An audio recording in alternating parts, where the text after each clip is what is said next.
¿Cómo están? Buenas noches, bienvenidos. Arranca de esta manera nuestra edición central. Luis Francisco Blandón, Paola Pérez, los saludamos. Es un gusto a esta hora estar con ustedes. Toda la información en nuestra edición central, de inmediato con titulares. Iniciamos en Venezuela. La presidenta encargada del país, Delcy Rodríguez, ha realizado una inspección in situ de las zonas afectadas por el doblete sísmico del pasado 24 de junio con el despliegue del plan Venezuela Renace.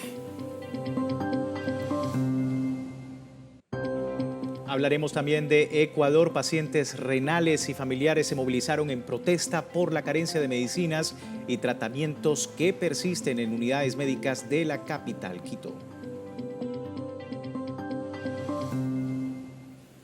Y tras haber permanecido 3 años bajo los escombros, se ha logrado recuperar 112 cuerpos de gazatíes, entre las víctimas niños. Todo esto en la Franja de Gaza, mientras se ha realizado también un velatorio de sus cuerpos.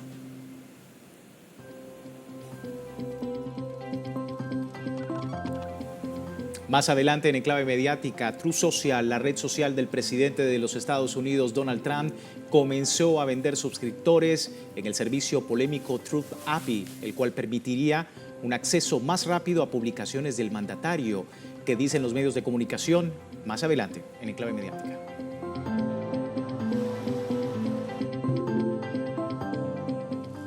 También tenemos la actualidad deportiva. Luis Fernando Villasmil con los detalles. Buenas noches, bienvenido. Muchas gracias, Paola, gracias, Luis. Y bueno, nuevamente la FIFA está en el ojo del huracán. Ahora ha salido a la luz pública un adeudo que tiene con las ciudades de Estados Unidos que albergaron partidos del Mundial 2026. Pero esta y otras informaciones mucho más adelante en Edición Central. Palestina también forma parte de nuestro titular en cultura, y es que hay una misiva que ha dado a conocer que el Circo de Gaza dará una gira por Reino Unido. El objetivo, llevar consigo el mensaje de resistencia de la población palestina en medio del recrudecimiento del genocidio que mantiene Israel. Los detalles más adelante.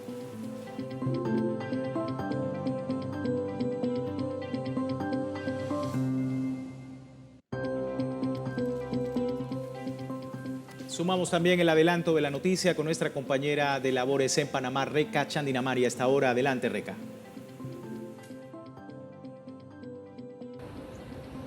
Saludos desde la ciudad de Panamá.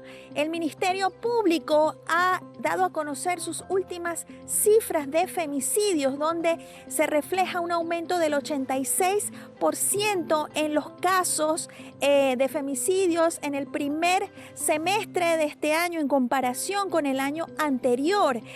También aumentaron considerablemente, casi el doble, los intentos de femicidio. Les estaremos llevando más detalles adelante. Gracias, Reca Chandinamari desde Panamá. Entramos con el desarrollo de las noticias. La presidenta encargada de Venezuela, Delcy Rodríguez, ha realizado una supervisión del despliegue del Plan Venezuela Renace, esto en el estado Carabobo. La mandataria encargada visitó el sector Los Bloques de Colinas de Mara, en el municipio Juan José Mora, conocido como Morón, con el objetivo de revisar la atención integral a los ciudadanos y viviendas afectadas por el doblete sísmico del 24 de junio. En el recorrido estuvo presente también la presidenta del plan, Jacqueline Faría, y en esa inspección las autoridades han expresado que de los 5 edificios del complejo 4 no se reportaron daños de gravedad, mientras que solo uno presentó afectaciones a nivel de estructura y mampostería que ya están en labores de reparación. De esta manera, el gobierno reafirma justamente su compromiso sobre la atención integral de las familias afectadas por los movimientos telúricos ocurridos en la entidad.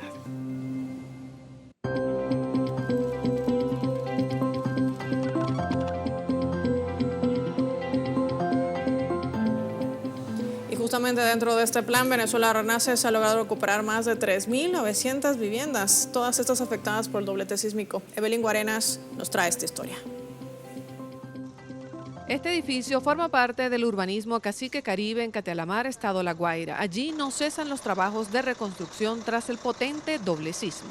De verdad que hemos sido bastante bendecidos, ya que nuestra respuesta ha sido bastante rápida y optimista en el momento preciso, ya que hemos sido tomados en cuenta entre los 10 urbanismos que están siendo atacados después del gran sismo. Hoy es el día número 15 de nuestras reparaciones o reestructuraciones de nuestro urbanismo y de verdad que van bastante rápido. Son unas personas que han trabajado tanto de día como de noche, no tienen descanso para que podamos retornar rápidamente a nuestros hogares. Este despliegue en Cacique Caribe es solo uno de los más de 3.900 edificios que serán reconstruidos en el litoral central de Venezuela, tras estudios de suelo y de la identificación con etiqueta amarilla que indica que se pueden acometer los trabajos. Y hoy en el estado de La Guaira, gracias a este plan, en la fase de recuperación, estamos nosotros ya rehabilitando 3.938 viviendas en todo el estado que han sido calificadas dentro de las inspecciones de habitabilidad con el color amarillo, porque no sufrieron daños estructurales, sino daños en la mampostería de estas edificaciones. En esta fase de reconstrucción, la rehabilitación de vías de tránsito es prioritaria. Por eso, a lo largo de todo el estado La Guaira se encuentra desplegada la maquinaria pesada del Plan Venezuela Renace. 6.2 kilómetros de la avenida Bicentenaria en Mare Abajo son recuperados. Desde ya hemos iniciado las labores previas de demolición, primeramente demolición de todas las losas que se encuentran dañadas, botes, recolección, compactación del terreno nuevamente y por supuesto el estudio correspondiente del suelo para determinar cuál fue el nivel de liquefacción del terreno y asentamiento del mismo, con la finalidad de restablecer nuevamente toda esta carpeta de rodamiento. Para avanzar en esta fase de reconstrucción es necesaria la demolición de algunas edificaciones con daños críticos, proceso que se realizará de forma organizada con diferentes métodos. No todos implican explosiones. La emergencia es aquellas que amenazan, pues que puedan derrumbarse, por eso iniciamos en Playa Grande con una demolición controlada que fue todo un éxito desde el punto de vista técnico. Vamos a estar continuando esta semana, ya hay al menos identificadas unas 35 edificaciones por los equipos técnicos especialistas, pero lo estamos haciendo de acuerdo a los protocolos internacionales y con mucho espíritu de humanismo y comprensión y acompañamiento psicosocial a todas estas familias para que esto sea en consenso con toda la ciudadanía. Para aclarar los temas jurídicos respecto a la propiedad del terreno tras las demoliciones, se contará con el trabajo activo de la Procuraduría General de la República. Actualmente se realizan estudios de suelo en el estado La Guaira. Próximamente geólogos presentarán un informe donde se contempla la posibilidad de construir 3 nuevos urbanismos en la parroquia Urimare en Catialamar. Como sabemos, la meta del Ejecutivo Nacional de aquí al mes de diciembre es entregar unas 4.000 viviendas, así que hacia allá están enfocados todos los esfuerzos. En la cámara de José Luis Briceño, Evelyn Guarenas, La Guaira, Telesur. Gracias a Evelyn. El campo de béisbol de los Naranjos de la ciudad de Guarenas se ha convertido en un hospital de campaña, una iniciativa conjunta entre la República de Barbados y Venezuela para fortalecer la asistencia médica luego de los terremotos del pasado 24 de junio. El centro cuenta con médicos y enfermeros provenientes de Barbados, Venezuela, Cuba y Ghana, con intérpretes que cumplen un rol fundamental en la atención de las comunidades afectadas. La cooperación regional se materializa en este esfuerzo solidario que refleja el compromiso de los pueblos con la vida y la salud de los damnificados.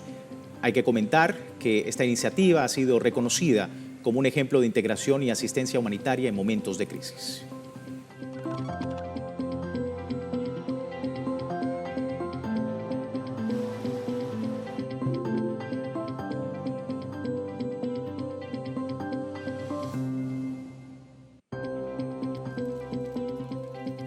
Y la presidenta encargada de Venezuela, Delcy Rodríguez, anunciaba la designación del historiador Alejandro López Rodríguez como el nuevo ministro del Poder Popular para la Cultura. Así lo ha dicho a través de las cuentas oficiales. La presidenta encargada expresó lo siguiente: he designado al historiador Alejandro López Rodríguez como nuevo ministro del Poder Popular para la Cultura, con el compromiso de continuar fortaleciendo nuestra identidad, preservar el legado histórico de Venezuela y promover el inmenso patrimonio cultural que nos une como un solo pueblo. Estoy segura de que su formación y su gran experiencia estarán al servicio de esta importante tarea. Agradezco al compañero Raúl Casal por su dedicación al frente de este ministerio y quien ahora asumirá la presidencia del Centro de Estudios Latinoamericanos y del Caribe, Rómulo Gallegos, CELARC.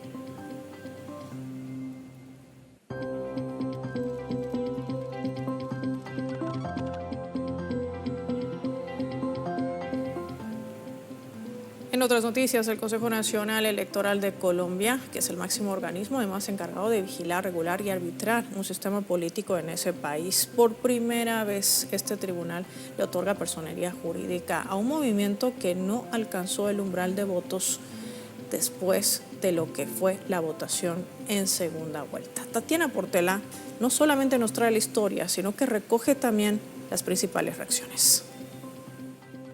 En las últimas horas, el Consejo Nacional Electoral otorgó la personería jurídica al Movimiento Defensores por la Patria, liderado por el presidente electo y ciudadano estadounidense de extrema derecha, a Abelardo de la Espriella, a pesar de no haber alcanzado el umbral de votos exigido por la ley en las pasadas elecciones al Congreso. El argumento, el estatuto de la oposición, una figura jurídica duramente cuestionada. No cumple con los requisitos del artículo 108 de la Constitución Nacional, porque este grupo significativo de ciudadanos no consiguió la votación requerida en las elecciones al Congreso, que es la única condición que coloca la Constitución Nacional para otorgar personerías jurídicas. El caso excepcional que la Corte Constitucional le concedió a Gustavo Petro y a la Colombia Humana y a Rodolfo Hernández y su movimiento, después de que pasaron por el estatuto de la oposición a ser congresistas de la República, se debe a que ellos, en la condición de opositores, iban al Congreso sin partido político. Otra vez, lamentablemente, prima otro tipo de intereses y no la Constitución Nacional en las decisiones del CNE. El fallo genera una indignación por el evidente doble rasero institucional. Mientras la personería para el movimiento de la Espriella se resolvió en menos de un mes, la solicitud de fusión y unificación de las fuerzas progresistas del Colombia, del Pacto Histórico y Colombia Humana sufrió un bloqueo sistemático que se dilató por casi 4 años. Ya cuando logramos que se discutiera la fusión del partido del Pacto Histórico, lo que sucedió es que comenzaron otro tipo de trabas, que teníamos algún tipo de deudas a algunos partidos, que algunos partidos no habían cumplido, digamos que los protocolos necesarios para la fusión. Tuvimos que hacer una tutela para que nos entregaran un partido. Y hoy, en menos de un mes, con el señor Nicolás Farfán, que es el abogado de Defensores de la Patria, mismo abogado que ha puesto en tela de juicio las elecciones del Pacto Histórico. Desde el Congreso advierten que la maniobra busca posicionar fichas ultraconservadoras en las regiones y debilitar las bases del proyecto progresista en las gobernaciones y asambleas departamentales. Ante esta situación, los sectores afectados alistan una fuerte ofensiva legal para frenar la resolución del árbitro electoral. Que hay unas alianzas territoriales de los clanes políticos que están con Abelardo de la Espriella. Tendremos que enfrentarlas en el 2027 en las elecciones territoriales para que nosotros podamos defender la propuesta política del cambio que estuvo estos 4 años. Hoy radicamos una acción de nulidad contra la resolución que le entrega la personería jurídica a Defensores de la Patria. Consideramos que es una acción inconstitucional, no garantiza el debido proceso, no cumple con el artículo 108 de la Constitución. Esta no sería la única decisión que estaría tomando a contrarreloj los magistrados del Consejo Nacional Electoral, en donde la mayoría representan a partidos de extrema derecha. También se conoció que se discutirá el regreso del partido Movimiento Bolivariano a Carlos Alonso Lucio, principal opositor del gobierno Petro e íntimo amigo de Abelardo de la Espriella, y quien estuvo investigado por la Corte Suprema de Justicia, pagó cárcel por falsa denuncia y fraude procesal. Tatiana Portela, Telesur, Bogotá, Colombia. Gracias, Tatiana Portela. Vamos a marcar nosotros una pausa en esta edición central. Cuando regresemos hablaremos de la protesta que han efectuado pacientes renales, esto en Quito, la capital de Ecuador. La manifestación se genera porque hay descontento ante la falta y la persistencia de la no existencia de medicamentos, lo que conlleva a retrasar estos tratamientos. ¿Cuál es el impacto? Las reacciones, lo vemos al volver.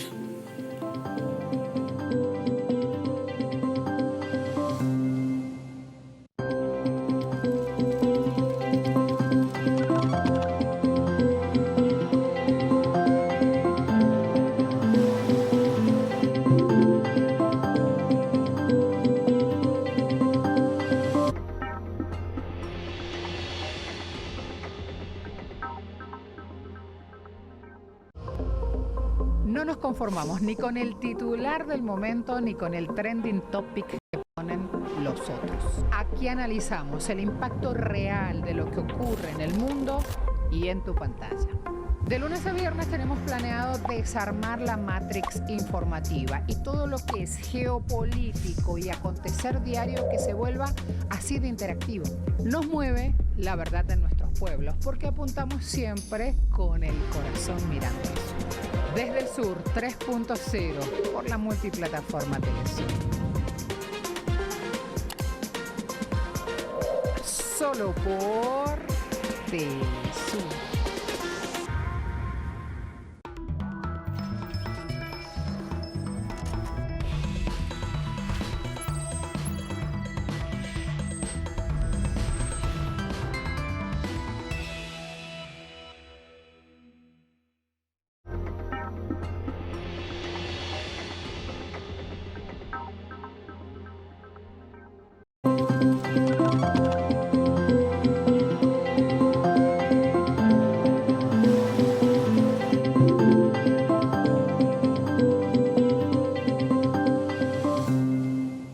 Gracias por seguirnos en Edición Central. Ya lo comentábamos, pacientes renales y familiares en Ecuador se movilizaron en rechazo a las carencias de medicinas y de tratamientos que persisten en las unidades médicas de la ciudad de Quito, capital de ese país. Nuestra compañera Elena Rodríguez con más de esta información. Adelante.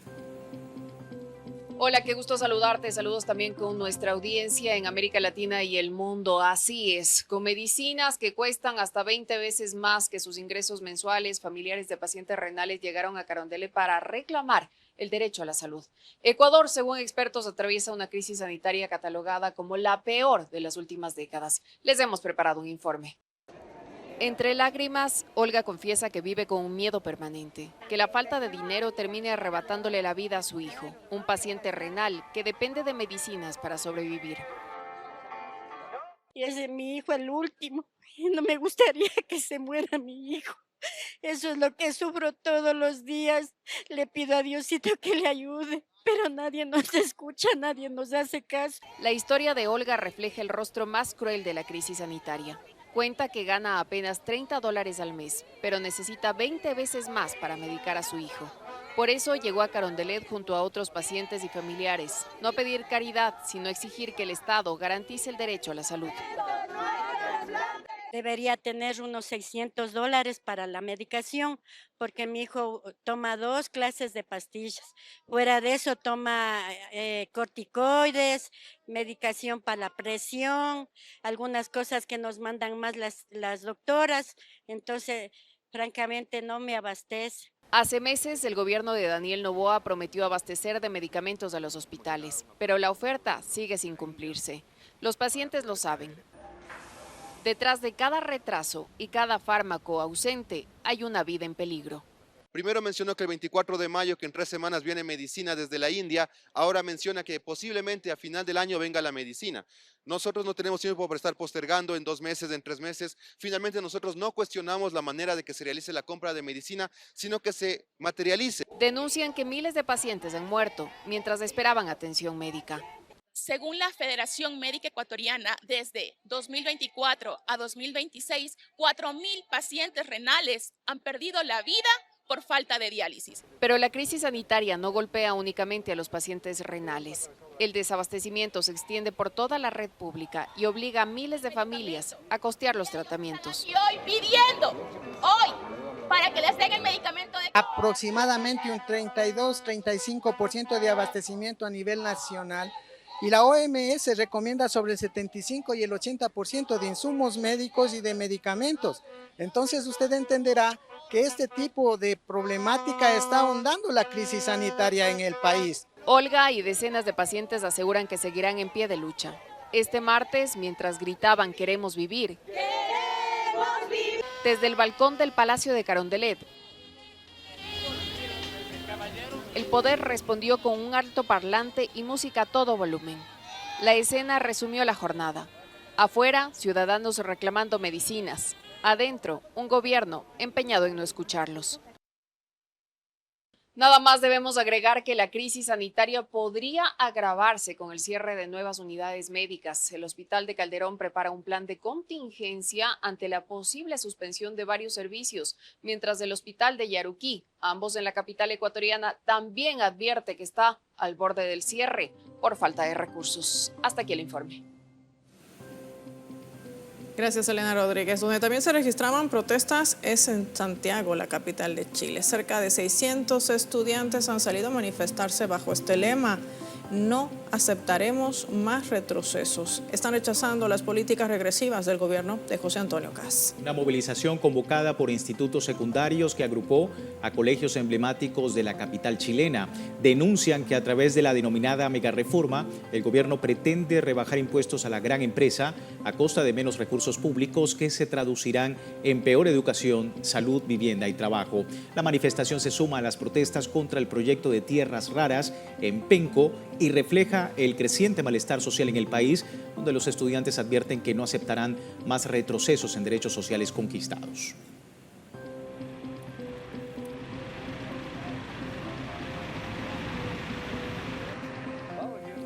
Y los feminicidios en Panamá superan las cifras 86% en lo que va de este 2026. Una serie de casos que además han quedado en la impunidad. poniendo en tela de juicio la administración de justicia en ese país. Los familiares de las víctimas lo denuncian.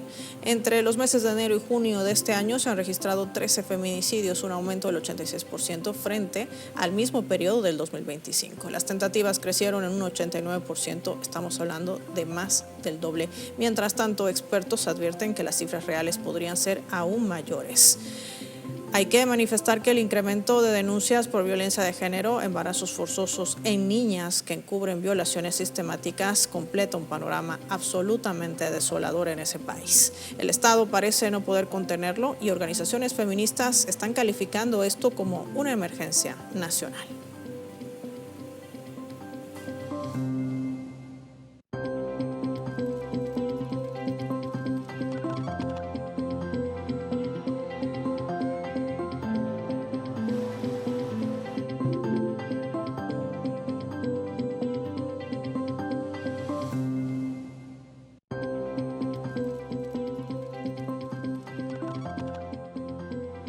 Vamos a Argentina. La Central de Trabajadores del país, a través de su Dirección Nacional de Migrantes y Refugiados, rechazó con dureza el decreto de necesidad y urgencia impulsado por el presidente del país, Javier Milei, que flexibiliza la expulsión de extranjeros, al tiempo que los trabajadores portuarios realizaron un paro laboral como muestra de su rechazo al decreto. Pero hay, por supuesto, información que nos actualiza a esta hora Ayen Nessi desde Argentina. Adelante, Ayen. Hola, ¿qué tal? Muchísimas gracias por el contacto. Bueno, el decreto de necesidad y urgencia, entre otras cosas, también lo que hacía era desregular el practicaje y pilotaje dentro de las vías fluviales del país, que eso es una de las principales razones por las que se tomó esta medida de fuerza, que ya fue frenada a partir de la firma de un acta en donde se llegó a un acuerdo con una suspensión, pero temporaria, de este decreto, pero con la idea de trabajar a largo plazo. Lo que también dicen los trabajadores portuarios es que tiene que ver todo con el entramado de la pérdida de soberanía, también con esta cuestión vinculada al rechazo de inmigrantes. Por otro lado, el decreto lo que sí aceptaba era la llegada de capitanes extranjeros, por ejemplo, para reemplazar y competir en términos de libre comercio, de la defensa de la propiedad privada, con los capitanes y con los practicantes portuarios argentinos. Es por eso también que esta medida fue tomada de una manera intempestiva. Recordemos que el 80% del comercio exterior de la Argentina depende de sus vías fluviales, de la salida al mar, así que el gobierno, viendo que esta medida que desregulaba a un sector tan estratégico iba a tener pérdidas millonarias para sus arcas, decidió temporariamente suspenderlo. Pero bueno, no sigue siendo una alerta que habrá que estar muy atentos, porque es, como les decía, un sector estratégico de divisas también, que está muy vinculado, muy ligado a las exportaciones del agro, así que esto puede, si no, terminar en una serie de conflictividades aún mayores que las que ya se tiene con el sector de los practicantes portuarios, que son quienes ayudan a los buques al ingreso, por ejemplo, a los puertos. Recordemos que más de 185 buques, unos 7 muelles del país han estado afectados por este paro, así que, como les digo, es algo que habrá que seguir con muchísima atención, porque es realmente un sector que está, por supuesto, ligado a todas las áreas productivas del país, incluido el sector agropecuario, pero también el sector industrial. Y esto, además, que se suma con este paro general que también han desarrollado los maestros, es decir, son más los sectores que se suman en un descontento por el impacto que esto genera. Y para remate, vale el término periodístico también, las declaraciones del propio ministro de Economía, Luis Caputo, responsabilizando a las familias por obtener créditos para comprar alimentos. Esta es la Argentina, una radiografía de prácticamente una crisis que ya es multidimensional. Tenemos, en realidad, como bien decís, una crisis multidimensional. Por un lado, el propio presidente, también sus voceros, sus funcionarios, culpabilizando a las personas que para alimentarse o para comprar medicamentos se endeudan, por ejemplo, con sus tarjetas de crédito, con también billeteras virtuales, con tasas altísimas e impagables, sin ofrecerles una forma de quitarse las deudas de encima y por otro lado tomando decisiones en el plano de lo económico que por supuesto llevan a que cada vez más millones y millones de argentinos no puedan pagar y afrontar esas deudas y que por supuesto baje la calidad de vida. Por otro lado, estamos de cara al jueves, donde se va a votar la posibilidad de la extranjerización ilimitada de la tierra argentina. También estas cuestiones vinculadas a lo portuario tienen mucho que ver con la privatización de la vía fluvial más importante de la Argentina, la vía troncal navegable Paraná-Paraguay, y quitando la posibilidad de estatizar, como les decía, la vía por donde pasa el 80% del comercio argentino. Esto es completamente multidimensional, se suman también los reclamos de la salud pública, de la educación pública, del sector de las personas con discapacidad, los jubilados. Tenemos una serie de conflictos sociales que están tratando de, con todo el tiempo, frenar las políticas que lleva adelante Javier Milei de desguace del país y del detrimento de la calidad de vida y de los derechos de los argentinos y argentinas. Sin duda, estamos muy atentos a todo este escenario en Argentina, con toda esta movilización y por supuesto lo que dice es una crisis multidimensional en este país latinoamericano. Ayer Nessie, nuestra compañera desde Argentina. Nosotros vamos ahora a otro escenario y que tiene que ver precisamente con los feminicidios en Panamá, que han subido un 86% en lo que va de este año 2026. Una serie de casos que pone a prueba no solo el sistema integral de justicia, sino las pocas herramientas de prevención y apoyo a las víctimas que denuncian las mujeres. Reca Chandinamani con más información a esta hora. Reca, adelante. Gracias, saludos Luis, saludos Paola. En efecto, las últimas cifras que ha hecho pública el ministerio, pues la Procuraduría da cuenta de un aumento de 86% en los femicidios entre enero y junio de este año en comparación con los primeros 6 meses del año pasado. También tenemos que decir que las tentativas de femicidio aumentaron 89%, casi el doble. Esto obviamente según las propias organizaciones de defensa de los derechos de las mujeres hay un subregistro importante, teniendo en cuenta palabras del propio procurador de que es la violencia doméstica, el delito que tiene mayor incidencia en las denuncias del Ministerio Público. Todo este contexto viene acompañado por una serie de casos de alto perfil que el Ministerio Público ahora pues está investigando, entre ellos el femicidio de una fiscal de la propia Procuraduría a manos de su expareja. A raíz de este caso que sucedió apenas hace unos meses, no más de 3 meses, el propio ministerio ha lanzado lo que llama el protocolo Patricia en honor a la fiscal Patricia Osa, asesinada, como ya dijimos. Este protocolo pretende darle mayores herramientas a los fiscales para investigar estos casos y obtener diligencias y obtener las pruebas para llegar al final a lo que quieren los familiares de las víctimas, que es un trazo de justicia. También hay mucha desprotección hacia las víctimas. Las denuncias muchas veces no llegan a cumplir el objetivo de mantener a los victimarios alejados de las víctimas. Una de las protecciones que ha instaurado el Ministerio Público apenas hace unas horas es el anuncio de unos brazaletes para proteger a las víctimas, donde ellas podrían saber a qué distancia se encuentra el agresor una vez puesta la boleta de alejamiento, y también este dispositivo tendría un espejo donde el Ministerio Público, funcionarios de esta entidad podrían también monitorear la ubicación y un poco prevenir así estos casos que se están dando. El aumento es importante, son 13 femicidios registrados oficialmente. Hay muchos casos de muertes violentas que no están siendo tipificados como femicidios. Es lo que nosotros hemos podido sondear entre las abogadas que hemos entrevistado para darle un poco de contexto a estas cifras. Compañeros. Gracias, Reca. Pendientes también del desarrollo de estas informaciones en medio del reclamo también de los familiares de las víctimas en este primer trimestre, lo decía nuestra corresponsal.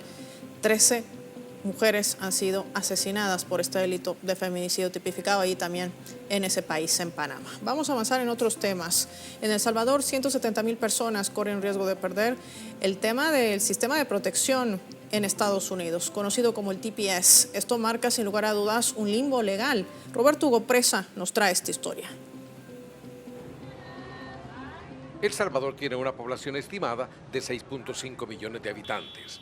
Según registros, más de 2,5 millones de ciudadanos emigraron al exterior en las últimas décadas, la mayoría concentrada en Estados Unidos. Ahora miles de migrantes corren el riesgo de ser deportados al vencer el 9 de septiembre el TPS. Si en su momento llegaran a eliminar el TPS por definitivo, entonces va a haber que bajarse de los camiones porque ya no vamos a arriesgar, ¿verdad? Porque si nos para un State Trooper y ya no tenemos protección de nada, entonces sí hay mucho riesgo, la verdad, de que nos lleven a la cárcel y luego pues a una deportación. Entonces, la verdad, sí hay mucha preocupación. El TPS es el programa de estatus de protección temporal que permite a cerca de 200,000 salvadoreños su permanencia legal, pero no definitiva. A 25 años de su vigencia, expertos migratorios temen que dentro de un mes pueda finalizar. En el TPS solo estamos esperando la decisión oficial por parte del gobierno si lo van a ampliar o no. Lo que tenemos actualmente es la orden del juez que amplió los permisos de trabajo que vencían el 22 de julio y él dijo que van a continuar usando los permisos y que él va a dar un veredicto hasta el 5 de agosto. Para el director de Agenda Migrante, la relación cordial entre Estados Unidos y El Salvador podría convertirse en una prórroga. Sin embargo, tras el último encuentro que tuvieron ambos gobernantes el mes pasado en Washington, nada se ha dicho sobre el tema. Hay una cosa que hay que resaltar ahora, en primer lugar, es que el TPS deja de ser un acto humanitario y se convierte en un acto político y ahora en un acto jurídico, donde todos intervienen para decidir el futuro de él. La deportación masiva sería un duro golpe para la economía local, ya que el 24% del Producto Interno Bruto proviene de las remesas, advierten economistas. Las remesas de los salvadoreños en el exterior son importantes para mantener la macroeconomía o la estabilidad macroeconómica del país. Si eso se va reduciendo, ciertamente el país podría encontrarse con graves limitaciones de estabilidad económica y por lo tanto puede tener impactos negativos en el comportamiento global de la actividad. Este miércoles 5 de agosto expira el plazo ordenado por un juez federal de Massachusetts de los permisos de trabajo de beneficiarios del TPS, aunque oficialmente el beneficio migratorio termina el 9 de septiembre. Roberto Hugo Presa, Telesur, El Salvador. La Unión Eléctrica de Cuba informó que se ha restablecido el sistema eléctrico nacional tras la desconexión total ocurrida el día de ayer. Como parte del proceso de recuperación de la generación eléctrica, se incorporó al sistema la unidad 8 de la central termoeléctrica Máximo Gómez, lo que permitió avanzar en la estabilización del servicio en todo el país. La Unión Eléctrica había explicado previamente que durante el proceso de restablecimiento, eventos meteorológicos adversos afectaron la red eléctrica e incidieron directamente en las unidades generadoras que se encontraban en línea, lo que retrasó la recuperación total. A pesar de las dificultades, las cuadrillas técnicas mantuvieron un trabajo ininterrumpido para revertir la situación, activando los protocolos establecidos. Las autoridades del sector energético reiteraron su compromiso con la estabilidad del servicio.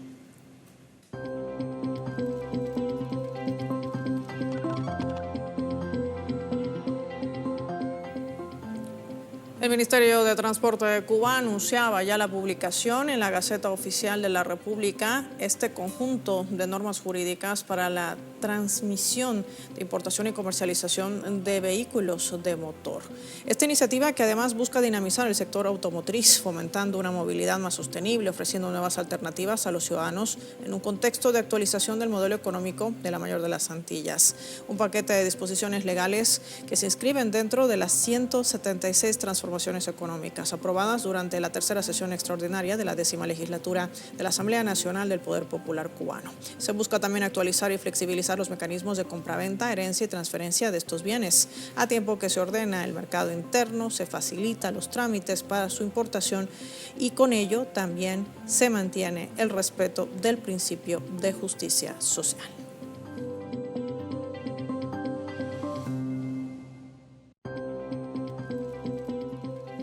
Hacemos una breve pausa en nuestra edición central. Al regresar, duelo en Gaza tras recuperar 112 cuerpos de los escombros víctimas del ataque de Israel de 2023. La búsqueda fue frenada por restricciones y agresiones. Le comentamos.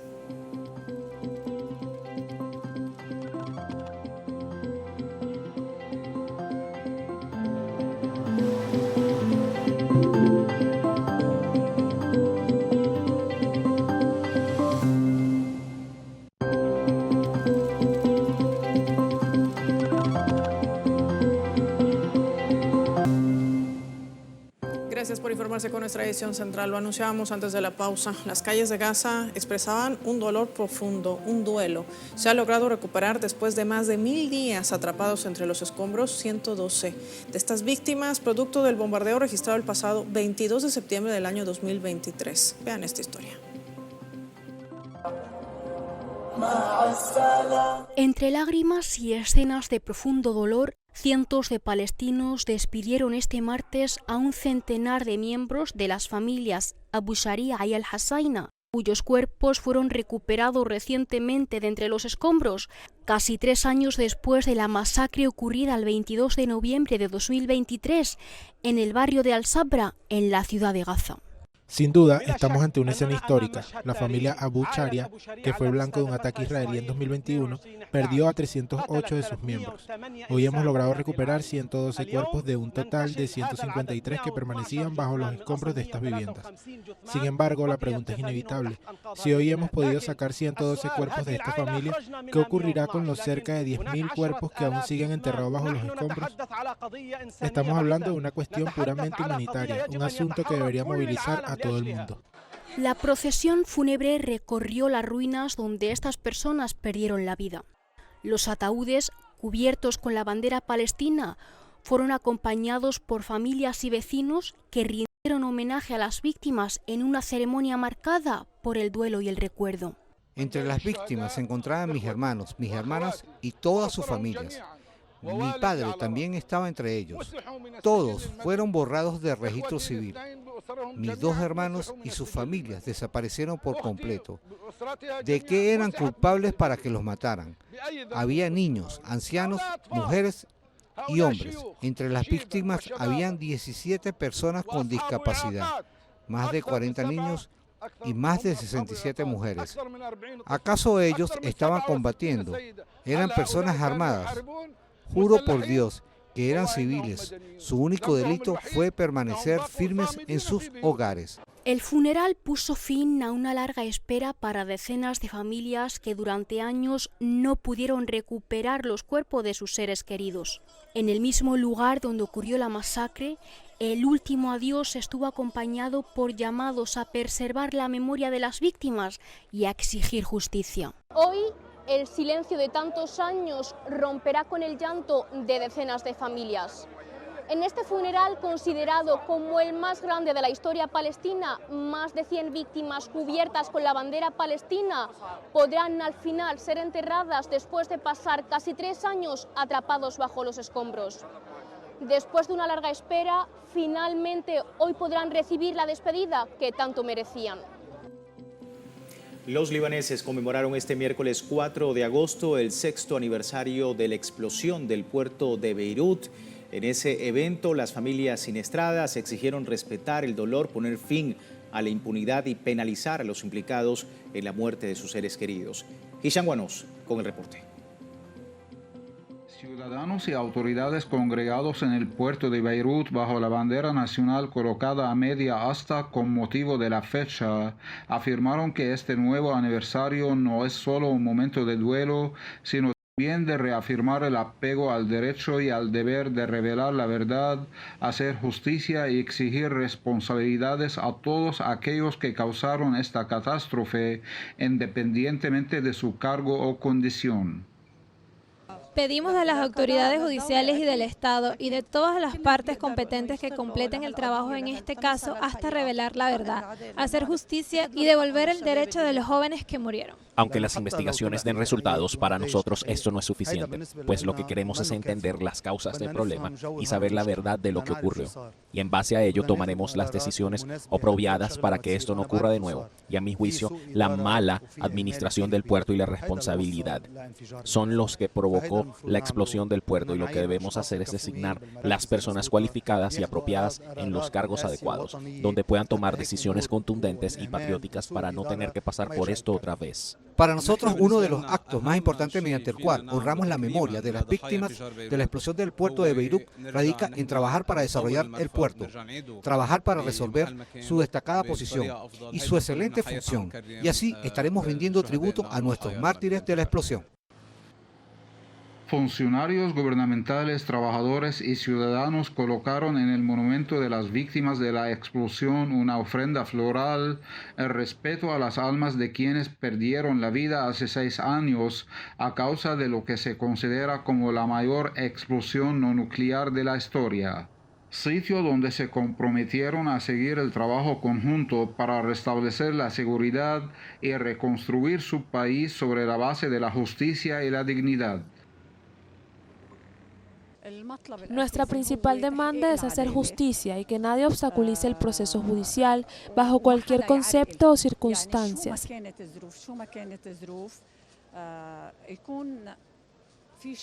Y que haya transparencia en el proceso judicial para poder resolver el caso.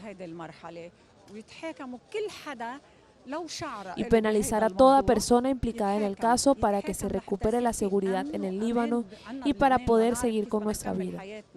Nuestra promesa y nuestro compromiso es hacer prevalecer la justicia, pues desde hace 6 años seguimos trabajando por revelar la verdad, para honrar a las víctimas y para garantizar el derecho de los que resultaron heridos.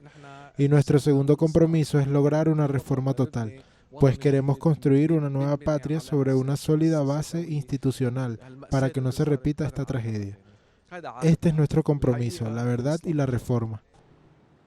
El 4 de agosto de 2020, unas 2.750 toneladas de nitrato de amonio se detonaron en un almacén del puerto de Beirut. Una explosión que causó la muerte de 220 personas y la herida de más de otras 6.500, y que hasta el momento se desconocen sus verdaderas causas, mientras las familias siniestradas se reúnen cada año en este sitio para recordar a las víctimas y pedir que prevalezca la justicia. La explosión del puerto de Beirut representa una herida abierta en los corazones de todos los libaneses. Una herida nacional que, según el pueblo libanés, no se sana sino con hacer justicia y penalizar a todos los responsables de esta catástrofe. Hisham Guanos, Telesur, Beirut. Gracias, Hisham Guanos. Y vamos a hablar de Turquía, pues ante el movimiento político que genera en ese país, que ha decidido también impactar en la oposición, con un crecimiento nunca antes visto en su historia. Partido Nuevo es una de las toldas políticas que ya ha desarrollado su primer mitin y lo ha hecho en Estambul. Yunus Soner nos trae esta historia. El fin de semana, en el distrito de Beylikdüzü de Estambul, miles de personas se reunieron para el primer mitin del Partido Nuevo en un ambiente optimista. Tengo 70 años. Deseo del Partido Nuevo paz, amor, libertad y una mejor situación económica para mis nietos, para la República de Turquía y para todo el mundo. El movimiento está liderado por Özgür Özel, expresidente del Partido Republicano Popular. La escisión se produce tras un proceso legal muy polémico. En mayo, un tribunal turco anuló el Congreso del partido de 2023, alegando supuestas irregularidades y cancelando la presidencia de Özel. El Partido Republicano Popular cuenta con una característica que nadie más en la historia política turca pudo tener. Es el partido fundador de la República de Turquía.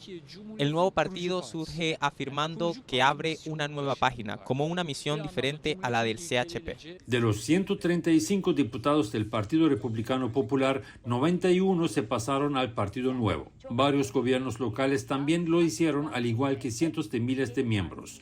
Líderes del Partido Nuevo miran hacia una alianza más amplia. Con la Alianza de Turquía, en la que basamos todas nuestras campañas en todas las elecciones locales, estamos proponiendo un nuevo enfoque en todos.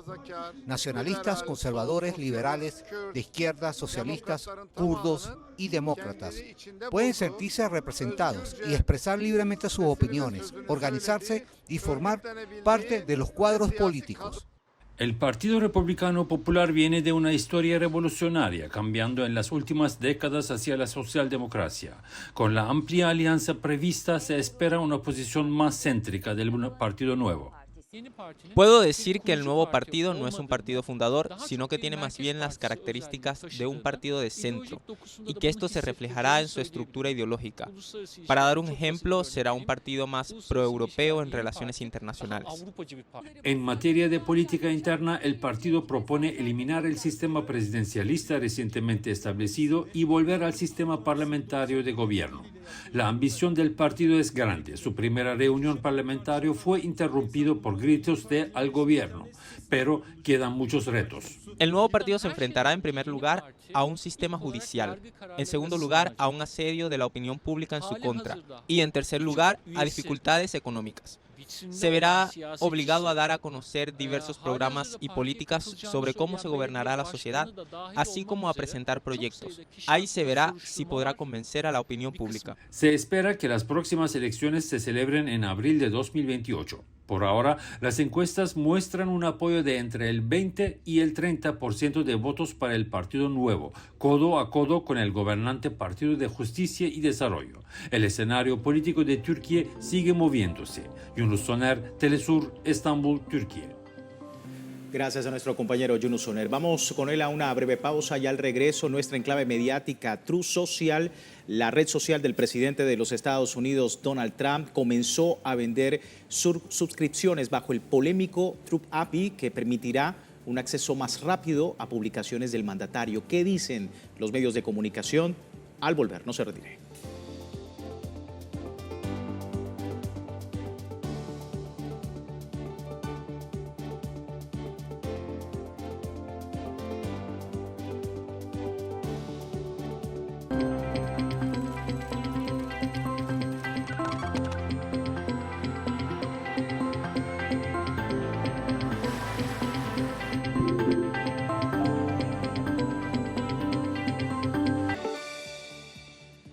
Gracias por seguirnos en Edición Central. Hoy en Clave Mediática vamos a Estados Unidos. Truth Social comenzó a vender un servicio de acceso VIP que permite recibir las publicaciones del presidente Donald Trump con milisegundos de antelación respecto al público en general. Vamos a ver.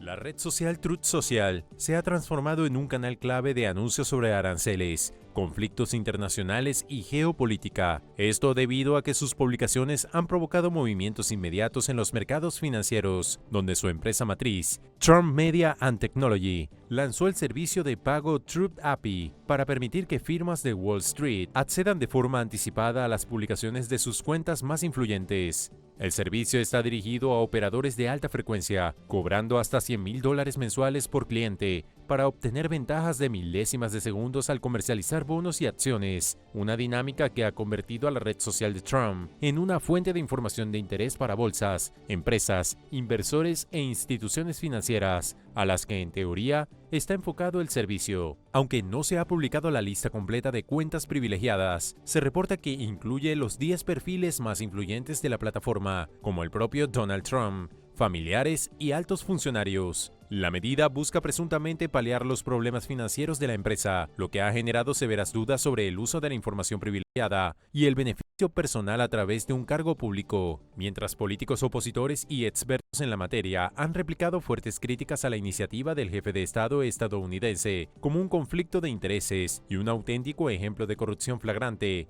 Trump Media and Technology señaló a los demócratas de supuestamente tergiversar el servicio por oposición ideológica a los mercados libres o por no comprender la distinción entre la información pública y privada. Esta decisión demuestra que, para la actual gestión de Estados Unidos, la información oficial y la transparencia tienen un precio.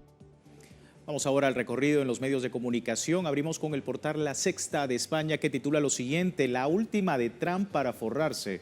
Venderá acceso prioritario a sus publicaciones en Truth Social por $100,000 al mes.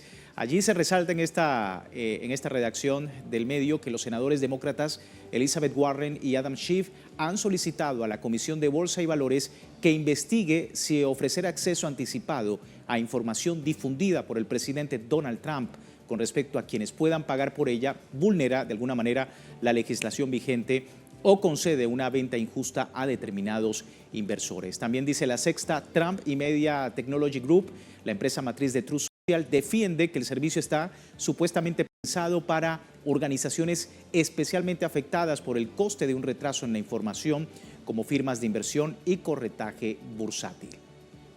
Vamos ahora con France 24, que titula lo siguiente: mucho dinero y conflicto de intereses. Truth Social vende acceso anticipado a las publicaciones de Trump.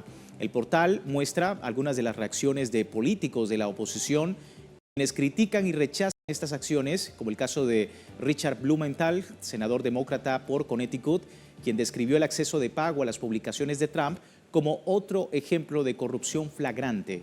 Su par por California, Adam Schiff, aseguró que es difícil seguir el ritmo del enriquecimiento ilícito del presidente a costa de la presidencia. Mientras el gobernador de California, Gavin Newsom, se preguntó por qué no hay una investigación sobre este movimiento y por qué los republicanos toleran estas acciones del jefe de la Casa Blanca. Y para cerrar, vamos con el medio El Nuevo Día de Puerto Rico, que comparte lo siguiente: Donald Trump venderá acceso anticipado a sus publicaciones en Truth Social. Este medio afirma que la forma en cómo las acciones de Trump ha provocado que los bonos y las divisas se disparen o se desplomen con sus comentarios y amenazas en Internet, pues ofrecen oportunidades a los denominados operadores de alta frecuencia, que se especializan en comprar y vender en milisegundos, aprovechando pequeñas y fugaces diferencias de precio. Por lo que Trump, al lanzar algunos anuncios sorpresa, los operadores ganan tanto cuando los precios suben como cuando bajan. Y con su afición por las suspensiones, las amenazas y los giros políticos, el mandatario ofrece entonces abundante contenido con potencial para influir en el mercado. Y bueno, vamos también a ver algunas reacciones sobre este tema en las citas textuales. Lo dice el senador estadounidense Mark Warner. Ha expresado lo siguiente en redes sociales: el servicio de suscripción de Truth Social por $100,000 para acceso anticipado a publicaciones de Trump se puso en marcha. Anoche presenté un proyecto de ley para reprimir esta corrupción y garantizar que todos los estadounidenses tengan acceso libre e igualitario a los anuncios públicos de los funcionarios gubernamentales, dice Mark Warner en su publicación en X. Por otra parte, la senadora Elizabeth Warren denuncia lo siguiente: $100,000 al mes. Eso es lo que la empresa de Trump está cobrando a los insiders de Wall Street por acceso anticipado a sus anuncios que mueven el mercado. Es corrupción y los ricos se enriquecen más, mientras todos los demás se quedan aún más atrás. Y por último, el congresista estadounidense Mike Levine dice: Trump ha encontrado otra forma de monetizar la presidencia. Por hasta $100,000 al mes, las firmas de corretaje de Wall Street pueden acceder anticipadamente a publicaciones de Truth Social para que utilicen y anuncien decisiones gubernamentales que influyen en el mercado. Trump se beneficia de venderles esa ventaja. No hay nada que no esté dispuesto a vender, dice Levine a propósito de su crítica en torno a este movimiento de Truth Social.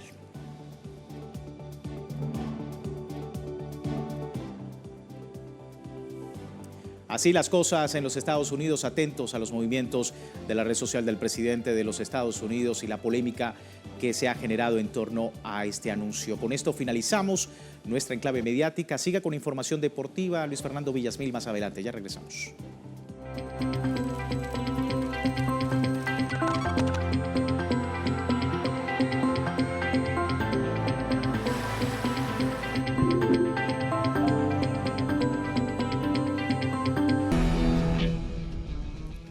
Muy buenas noches, damas y caballeros. Bienvenidos a nuestro segmento de Deportivo en edición central. Comenzamos con la FIFA porque tras el Mundial 2026, 11 ciudades estadounidenses reclamaron este martes a esta entidad la falta de pago prometido por haber sido sedes de la competición futbolista de este año. A ver. El reclamo presentado por el comité organizador se vincula al anuncio de Gianni Infantino durante el Mundial de Clubes 2025, donde ofrecía $1 millón a cada ciudad sede del Mundial 2026 como aporte social. Por ello, Seattle, San Francisco, Los Ángeles, Dallas, Houston, Kansas City, Atlanta, Filadelfia, Nueva York, Nueva Jersey, Miami y Boston sostienen que la FIFA, luego de reiterar la propuesta en reuniones, nunca oficializó los pagos. Por lo cual, las 11 ciudades reiteran que la falta del mismo permanece como asunto pendiente en los balances monetarios de los comités organizadores. En ese sentido, anunciaron los reclamos formales ante la FIFA solicitando actualizaciones sobre el tema.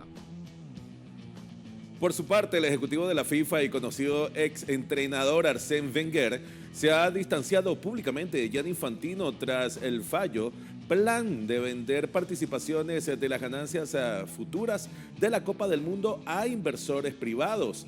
Wenger, quien se desempeña como director de desarrollo global del fútbol, afirmó no haber participado en la propuesta estratégica y haberse enterado mediante los medios de comunicación, considerando que la cancelación del proyecto era absolutamente necesaria para preservar una institución independiente con transparencia e integridad.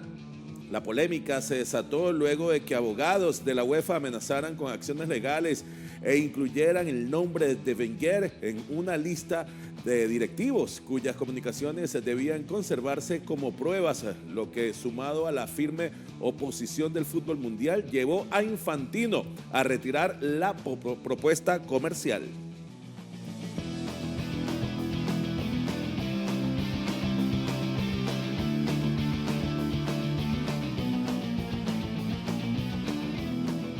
Y el arquero caboverdiano Bociña completó su primer entrenamiento con Colo-Colo en el Estadio Monumental bajo la conducción técnica de Fernando Ortiz. Así que Bociña vivió una jornada muy especial en el Estadio Monumental al realizar su primer entrenamiento como flamante refuerzo de Colo-Colo y tener su posterior presentación ante la prensa. Durante la práctica, el arquero de Cabo Verde inició los trabajos en el gimnasio junto a sus compañeros para luego saltar a la cancha y entrenar con el resto de los goleros, entre ellos Gabriel Maureira. A lo largo del entrenamiento a Bociña se le vio sumamente activo, motivado y profesional, dejando en claro su firme compromiso de luchar por un puesto en la portería del Cacique, equipo al que no dudó en unirse por considerarlo el más grande de todo Chile.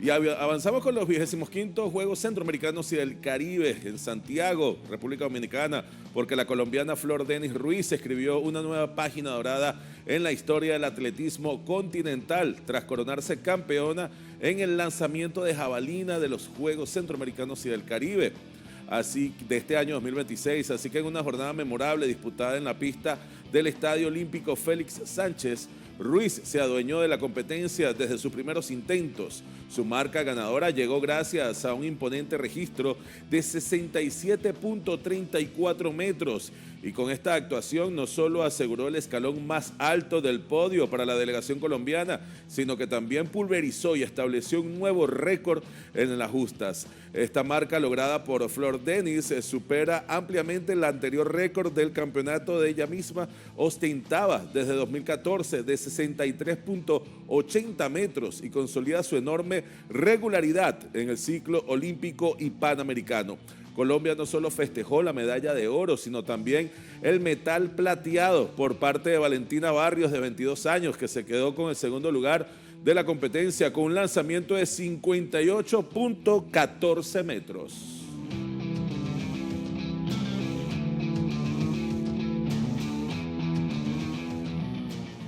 Y tras este récord histórico nos vamos a conectar directamente con Santo Domingo, en República Dominicana, en estos Juegos Centroamericanos y el Caribe 2026. Hoy les vamos a presentar una historia profunda y bastante conmovedora sobre el deporte como un puente hacia la esperanza. Veremos cómo la resiliencia transforma tragedias en triunfos a través del boxeo, la gimnasia y el atletismo. Nuestra corresponsal Daisy Toussaint nos trae la historia. Adelante. Gracias por el pase, colega, y gusto en saludarte. Pues hoy la jornada ha estado marcada por la resiliencia, la superación de traumas y la inclusión a través del deporte. Pero lo vamos a ver con más detalles en la historia que hemos preparado para ustedes. Adelante.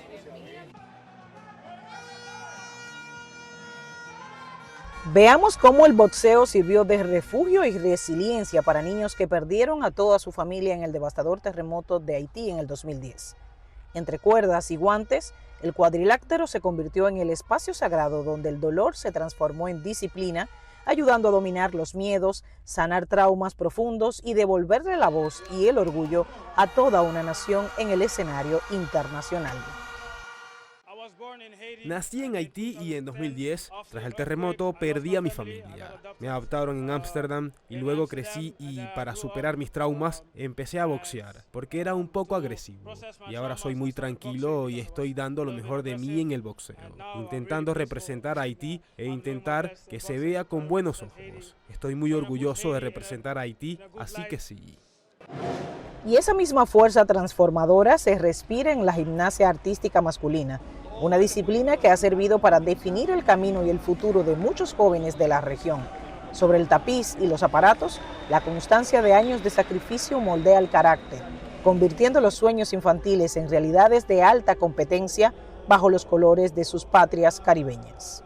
Esta competencia es importante para mí, ya además de que son mis primeros Juegos Centroamericanos del Caribe, pues disfrutando de esta competencia y todo. Mañana, el jueves hacemos finales de barra y finales de salto. Pues llevo más de 10 años practicando aquí, pues de chiquito yo jugaba pelota primero y mi mamá me decía que yo me ponía a monear en el parque y de la nada, sin escuchar el nombre, le dije, mami, quiero hacer gimnasia. Y desde los 5 estoy ahí. Cruzamos hacia el atletismo para descubrir cómo una persona con discapacidad auditiva demostró que en la pista no existen los límites. Con un esfuerzo titánico y el respaldo incondicional de su familia, este atleta rompió barreras históricas, abriendo las puertas de la inclusión total y demostrando que el deporte es un derecho universal sin barreras ni silencios. Me siento bien por el tiempo también que logramos, fue primera vez. Él trabajó mucho, tuvo mucho esfuerzo. Gracias a Dios primeramente, a las personas que tuvieron confianza en él. Se vino preparando también porque él sabe que estoy camino a una mundial. Y lo más especial, lo que le gustó fue representar su bandera de República Dominicana y la inclusión, porque lo incluyeron. Wow, que sea su sueño, está en estos campamentos, por eso se esforzó y trabajó para llegar donde está aquí, porque nunca un solo ha venido a participar en estos campamentos. En estos Juegos Centroamericanos y del Caribe Santo Domingo 2026 queda demostrado que el deporte rompe esquemas, cura heridas del alma y nos une como una sola gran familia latinoamericana y caribeña. Para Telesur, Daisy Toussaint, República Dominicana.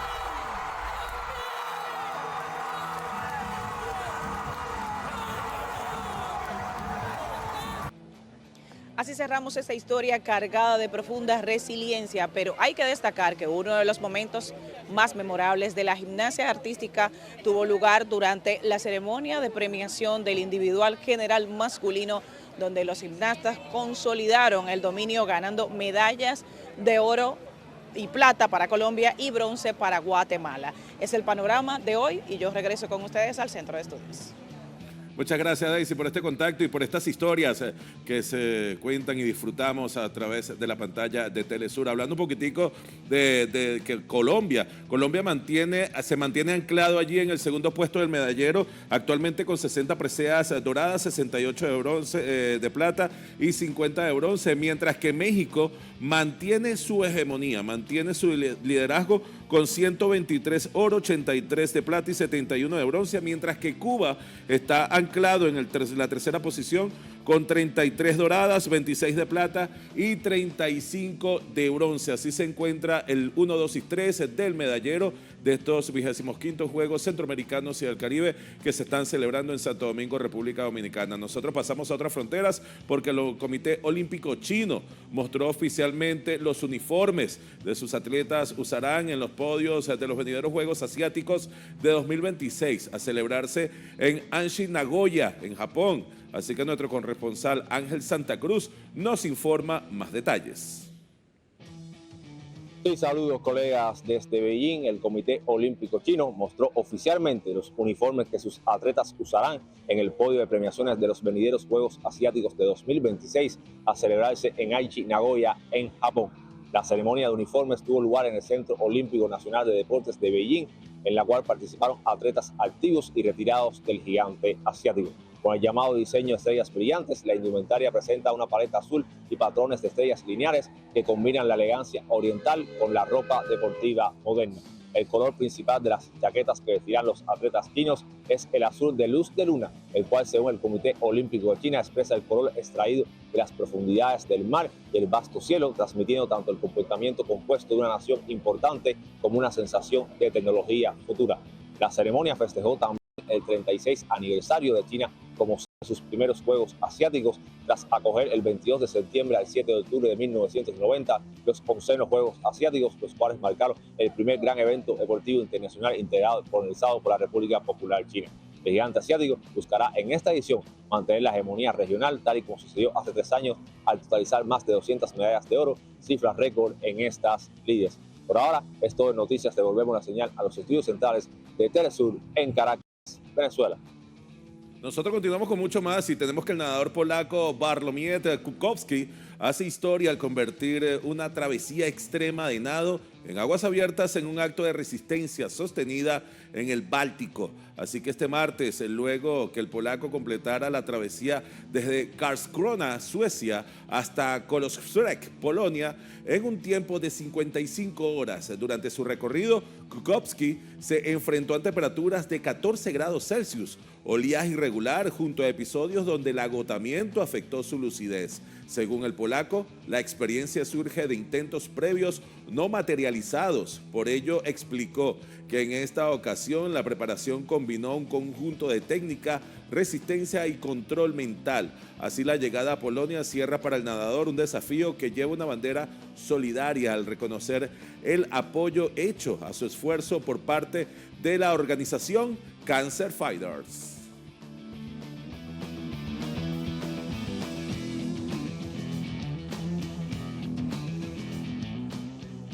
Y con esta travesía nado hemos llegado al final de nuestro segmento deportivo. Vamos a una breve pausa y ya regresamos con la información de cultura.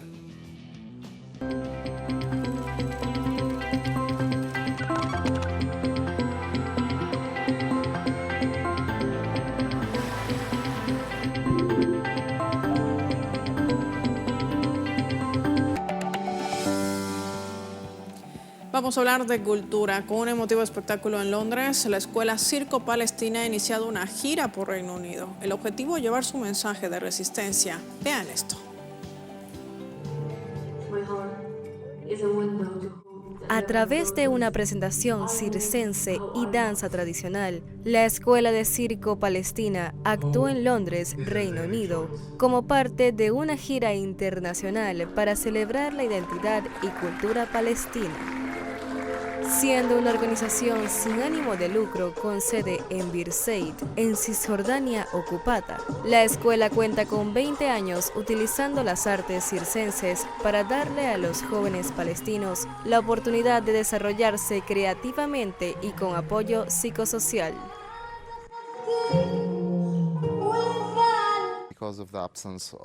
Debido a la falta de espacios para la participación política, para muchos jóvenes el arte y la cultura se han convertido en una de las muy pocas cosas en las que pueden participar.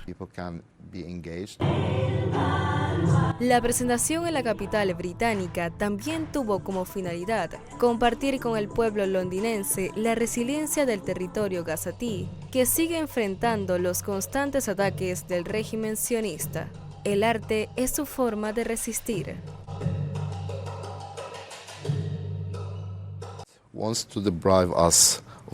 El aspecto principal es que Israel quiere privarnos del sentido de la vida, del sentido de la esperanza, del sentido de la diversión y la alegría, de jugar y reír, de todas esas cosas. Si nos las quitan, dejaremos de ser humanos, dejaremos de ser una sociedad, dejaremos de ser una cultura.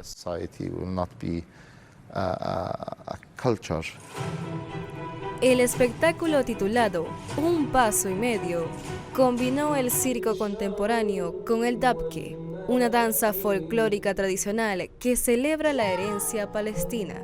Los mismos artistas destacaron que el circo funciona como un medio en el que pueden expresarse y mantener la atención sobre la crisis en Gaza.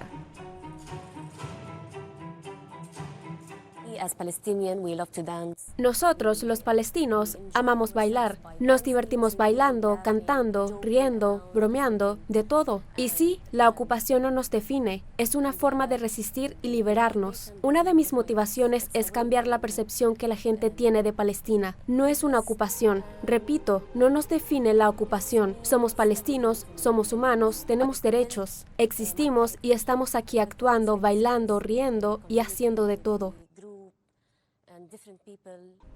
Esta no es su única presentación. La Escuela de Circo Palestina seguirá recorriendo otros escenarios de Europa para llevar sus shows de artes escénicas, teatro y comedia a muchas personas. Después de Londres, el conjunto viajará a Escocia para presentarse en el Festival French de Edimburgo, a celebrarse del 7 al 31 de agosto.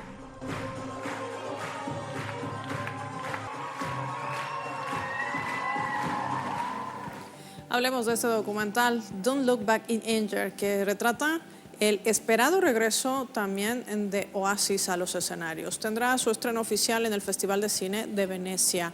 Noel y Liam también desfilarán por la prestigiosa alfombra roja italiana.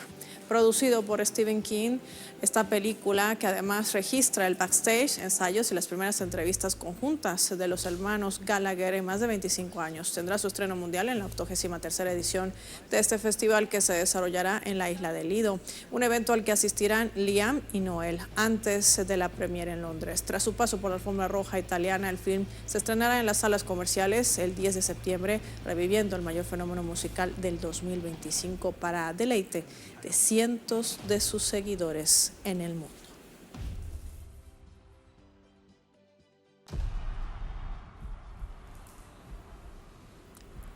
Oasis, como le llaman, por supuesto, con el nombre propio de esta agrupación. Y el galardonado escritor chino Bao Shu Li Jun participará en el segundo encuentro internacional de minificción. Este es un evento cultural literario centrado sobre todo en la microficción, un microcuento y un microrelato, un género narrativo caracterizado por su brevedad extrema y precisión también en el lenguaje, organizado por la Corporación Letras del país y financiado por el Fondo Nacional de Fomento del Libro y la Lectura. Una cita que tendrá como figura central al célebre autor de ciencia y ficción y magíster además en filosofía por las universidades de Beijing y Lovaina. El galardonado escritor, además que ha sido premiado con distintas distinciones, encabezará diversas actividades dentro de la programación general. Entre sus intervenciones más esperadas destacará la presentación fijada para el próximo sábado 5 de septiembre, donde asistirá el Club Alemán de Valparaíso, reafirmando así el prestigio cultural de esta iniciativa.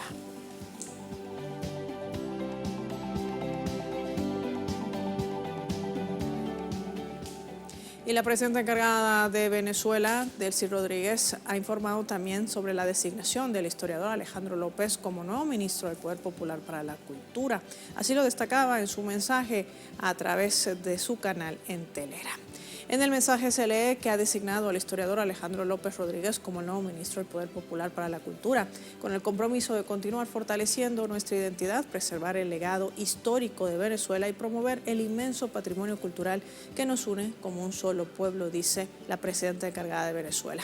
Estoy segura de que su formación y gran experiencia estarán al servicio de esta importante tarea.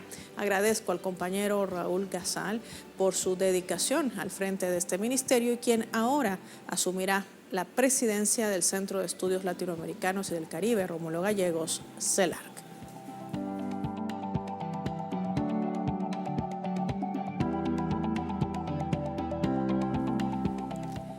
Y en Chile, la cantante, quien además es guitarrista y compositora, María y los Templos, busca estremecer la escena musical con este nuevo álbum que lleva como título Fiebre, dando un giro radical hacia la estridencia y el folclore en un manifiesto colectivo que contará además con una ambiciosa puesta en escena a finales de este mes, siendo esta la segunda grabación de estudio de María y los Templos, dejando atrás la solemnidad de su debut del 2023 para articular un sonido cáustico, poético, frontal, que transita entre los matices del rock alternativo y una melodía tradicional. El proyecto musical cuenta además con la fuerza coral de exponentes de la escena independiente de Valdivia, en un hito que marcará también el arranque de una agenda de conciertos programados para el resto de este año. Todas estas presentaciones se van a desarrollar en escenarios nacionales, pero también en internacionales.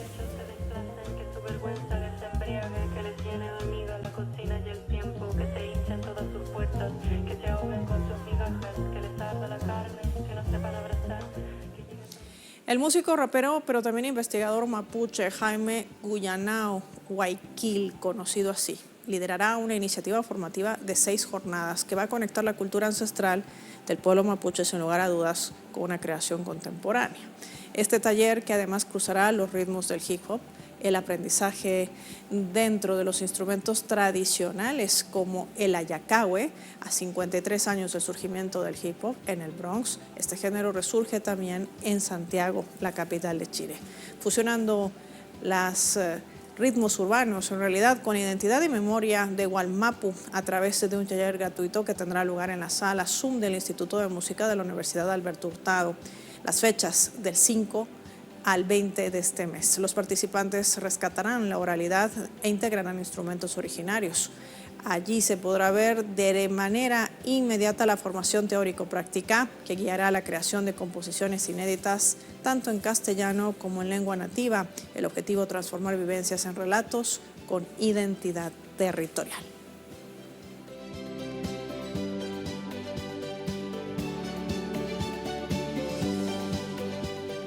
Hablemos del Festival Cultural Ceiba de este año que ha concluido en Villahermosa con esta 19ª edición, donde hubo la participación de más de 900 artistas. Esto fue en México. Por primera vez, este encuentro, que integró además al Circuito Nacional de Festivales por la Paz, que ha impulsado el gobierno mexicano. Durante 3 días, estos escenarios en Villahermosa, Camalcalco, Cunduancán congregaron música, pero también teatro y literatura, como vemos ahí en las imágenes. Bajo este lema, Raíz, Legado y Encuentro, el gobernador Javier May Rodríguez destacaba que la identidad estatal fortalece esta celebración. También se suma a la Secretaría de Cultura Federal con su máxima representante, quien ha resaltado el evento como un referente contemporáneo de apoyo al talento local, pero también internacional. Esto habría consolidado también su incorporación al circuito nacional para preservar las tradiciones pequeñas y fomentar una vinculación cultural con todo el país.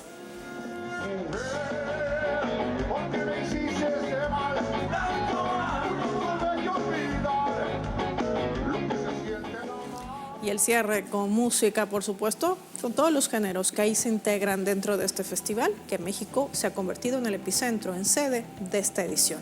Finaliza con ello nuestro segmento de cultura y también nuestra edición central. Soy Paola Pérez, ha sido un placer acompañarles.